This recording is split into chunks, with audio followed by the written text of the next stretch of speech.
Hello and welcome to today's viewer's request, Toy Story 2, Buzz Lightyear to the Rescue. Buzz Lightyear to the Rescue is a game which I've always coveted back when I was a kid, especially when I first learned of its existence. I love both of the Toy Story movies, and over the years I had my fair share of Toy Story games, both new and new to me. Except for Toy Story 2, Buzz Lightyear to the Rescue. For some reason, after all these years, searching in yard sales, scouring through thrift stores and the flea markets, I never once found a copy of this game. But now that I have a copy of Toy Story 2, let's see if it was worth the wait.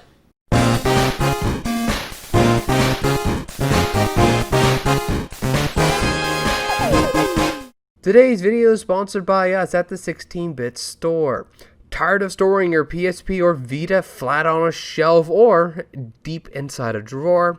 Well, now you can display them tall with our PSP and Vita display stands. Our display stands are designed by us and 3D printed by us to fit your PSP and Vita comfortably. If you're interested or want to support the channel, please visit the 16-Bit Store on eBay or Etsy. I'll have links in this video's description or in the cards. Toy Story 2 Buzz Lightyear to the Rescue is a very interesting license game, since it feels as if the story that the game has to tell is at odds with the gameplay that it wants to show. If I was doing Series 4, I would call this a very mixed license game that isn't very good. It doesn't want to tell the story of Toy Story 2, more along the lines of it has to tell some semblance of the story, or else why you're platforming in a location would be a little bit peculiar. It almost feels as if Traveler's Tales wanted to make a BusyWorks 3D platformer like Super Mario 64 or Banjo-Kazooie, and the IP Toy Story 2 just happened to give them the right excuse for it. And the result is plot is left within the movie, and only vague clues of what's actually happening in the movie is given in the in-game cinematic from the movie to at least give the player some semblance of a motivation in order to continue playing the game. You really need to see the movie to get the most out of this game. What I find quite funny about this whole situation is that the developers Traveler's Tales did the exact same thing when they last had the Toy Story IP, with their adaptation of the Toy Story movie to the Sega Genesis and Super Nintendo. But somehow I feel that Toy Story 2 is worse in some ways, since at least in the first game, I felt as if I was playing a video game with the Toy Story movie painted on it. While in Toy Story 2, apart from Andy's house and Al's toy barn, the game just feels like another generic platformer with Buzz jumping around with no real sense or feeling that this is supposed to be a Toy Story game, apart from the occasional toy that you talk to. However, as generic platformers go, it's not bad. If you take a step back and just look at Toy Story 2 Buzz Lightyear to the Rescue as a game, it's relatively unimpressive. Not as impressive as the first Toy Story game back in its day, but it's still impressive nonetheless. There's lots that you can do and see here in this game. Every level has a mini-boss of some shape or size, and there's lots of platforms to jump on and to go around. The game itself is pretty fun when I actually think about it. Though, I can't really say the same for the controls. The game is both frustrating to control and easy to control. During normal gameplay section, Buzz feels great, though a bit slippery from time to time.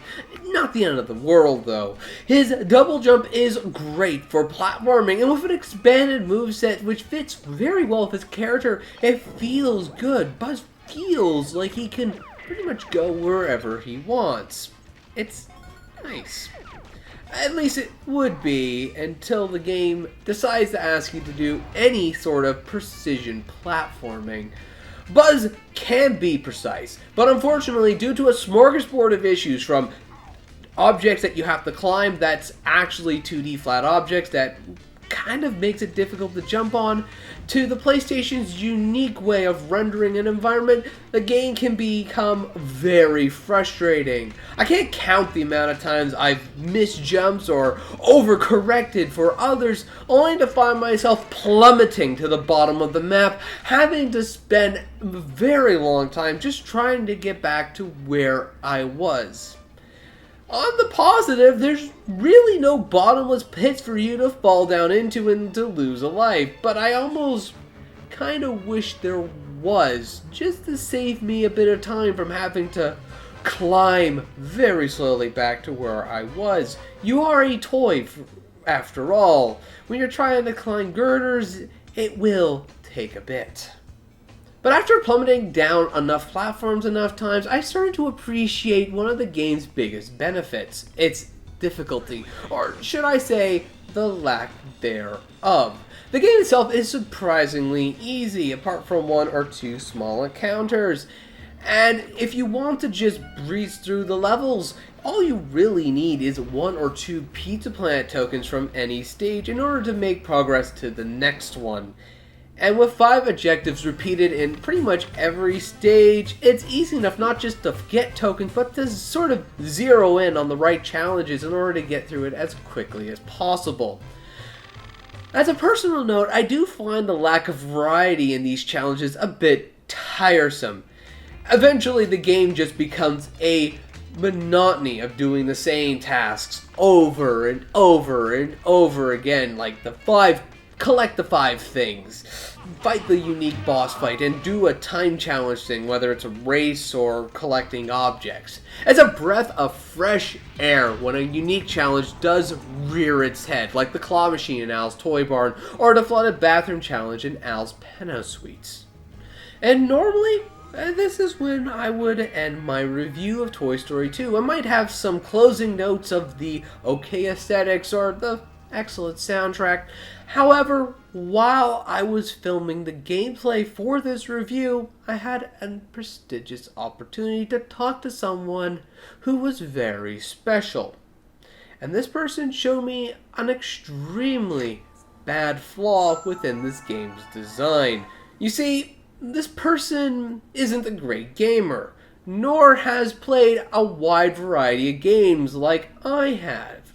But they have a passion and a love for licensed video games, specifically games from IPs which they love. And as I was playing through Toy Story 2, they were intrigued with the game and wanted to try it out for themselves. However, much to my surprise, they came back to me a couple hours later saying that the game was very difficult, and they kept getting game over after game over after game over. This actually came as quite a shock to me, since at that point in time, I hadn't even gotten one game over yet, and I found the game to be easy overall. So as I peered over their shoulder to see what was going on, I noticed that when this person started the construction level, they only had 1 life and was on their last health. And when they inevitably lost that last health and got a game over, it was to my shock to see that the game booted them unceremoniously out and reset the whole game. And when they loaded up their last save, they were back in the same precarious situation that they were in before they started the level. Out of all the issues which I experienced in this game, this is by far not just the worst, but the most inexcusable, since the solution for it was extremely easy. Add a continue system when you get a game over, give the player 3 more lives and full health. It would have been easy to implement, easy to make, and you know what the worst bit is? They got in trouble for the very same thing with the first Toy Story game, because when they released the game in Europe, they added a proper continue system, and they didn't. Twice in a North American Toy Story game. As it is, the game's just a beginner's trap for the inexperienced gamer. If you're a parent or trying to give this game to a kid, make sure they can play the more difficult platformers or can at least get through it without getting them into an issue, because if you don't, you're going to have to go and intervene a lot of the time just to get them past these more difficult sections, because the game's not going to give you a hand. Despite the lack of continues in this game, I did enjoy my time with Toy Story 2, and in due time I probably will play this game again, whether it's starting a new game from scratch or continuing the save I already have. It's a bit sad to see that Traveler's Tales didn't learn, since games like Rugrats Search for Reptar and Scooby-Doo and the Cider Chase showed that you can make really good licensed games on the system. Though I will say that Toy Story 2 is a much better game than either titles. Though, it is worth noting that there are not just better 3D platformers on the systems, but also cheaper. There's a reason I got the PSN version of this game, since this is a very expensive physical game, whether you're getting it on the PlayStation 1 or Nintendo 64, since I feel there are not just better games on either system, but less frustrating and cheaper. But if you do have kids who are a little seasoned as gamers and love Toy Story, or if you're a kid at heart and want another Toy Story experience, then this is an easy recommendation for you, especially if you've played everything else on your system. But anyways, thank you ever so much for watching. I hope you have yourself a good day, and as always, take care. I did it. And if you wish to see us talk about something in a future viewer special, please leave that below. Or if you wish to participate in future viewer specials, please check out the community page for future polls.